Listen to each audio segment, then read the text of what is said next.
Edge Weekend Edition, Friday, February the 25th. My name is Sean Carrier. Thank you for being with us. We're fresh off another 2-unit winner in the association last night. The Utah Jazz getting it done up in Milwaukee, adding 2 units to the Bet Edge board. And we're definitely grateful to them for that effort last night. But we're back today, and we've got another selection that we definitely expect to be growing the bankroll. So let's dive right into it, guys. The selection tonight is going to be the Atlanta Hawks -3 points in Orlando. Bunch of reasons why we think they're going to get it done tonight, starting with this away record. Atlanta at 16-13, above 500. That is a quality road record, and they're taking on Orlando 9-19 at home. They are not strong defenders of their home court, and Atlanta definitely a road warrior. So we're going to look for that to play in our favor for sure. Looking at the recent meetings between these two teams, the last game between these teams, beginning of February, Atlanta won 113-86. That's a 27-point victory. That's not a close game. The matchup before that in January, Atlanta took it 111-92. That's a 19-point victory. That's not a close game either. And then Orlando did take the first meeting this year between these teams, 131-120. But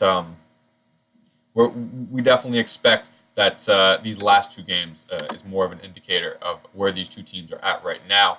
And we actually believe that the gap between these two teams has grown since the beginning of this month. And as you can see here, kind of Atlanta has gotten better and better in these games, and Orlando has gotten worse and worse as the season has progressed.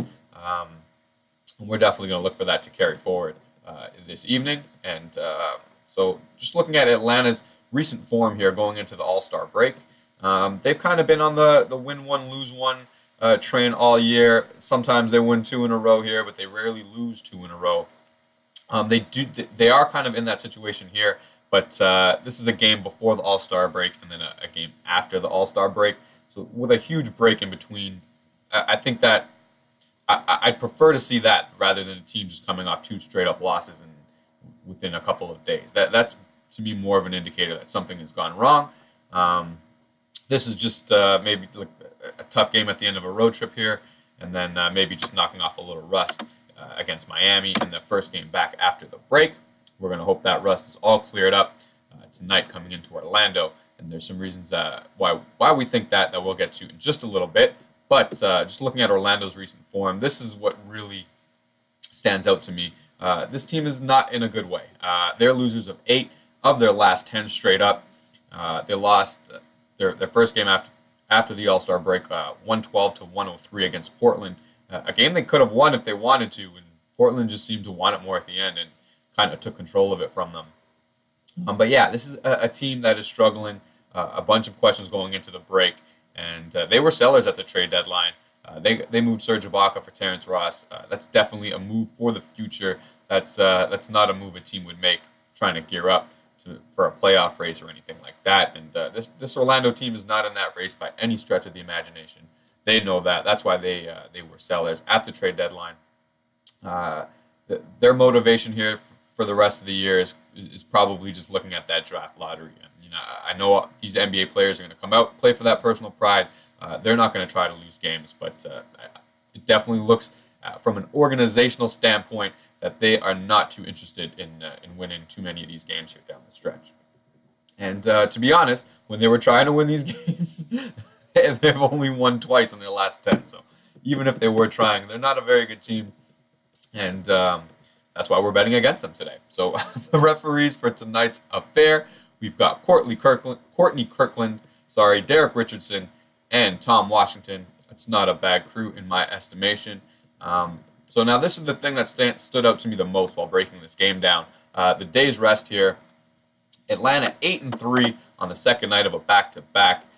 That is a stellar record with no days rest. And there's slight upticks in their numbers as well. If you see here, they go from 102 average 4 to just about 104. So that's a 2-point increase. And then their average against goes from 104.5 to 102.8. That's just about a 2-point increase for their defense also. So for whatever reason, they seem to come up with a little bit of an extra effort, on that second night of a back-to-back. Or at worst, they're the same team that they are, just on that 1 day's rest. So we're definitely going to look for that to bode well for us tonight.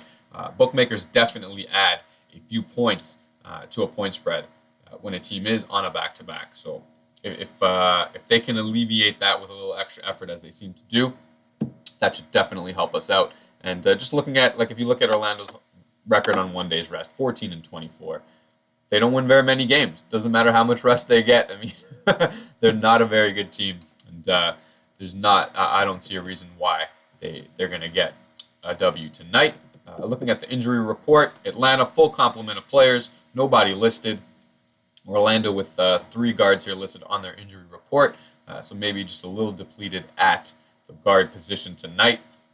So looking at the infographic here, these are probably my favorite edges for this matchup. As you can see, Atlanta's going to enjoy an almost 3-point edge in offense per 100 possessions, almost 4-point edge in defense per 100 possessions. A significant difference in their field goal percentage goes towards Atlanta.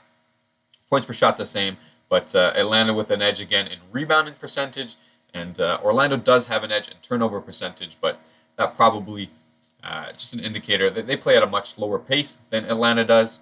You're going to turn the ball over less when you play at a slower pace with less possessions. But nonetheless, I think that the rest of these edges here that tip in the Hawks' favor, that's enough for me to pull the trigger. So we'll just hit the summary real fast.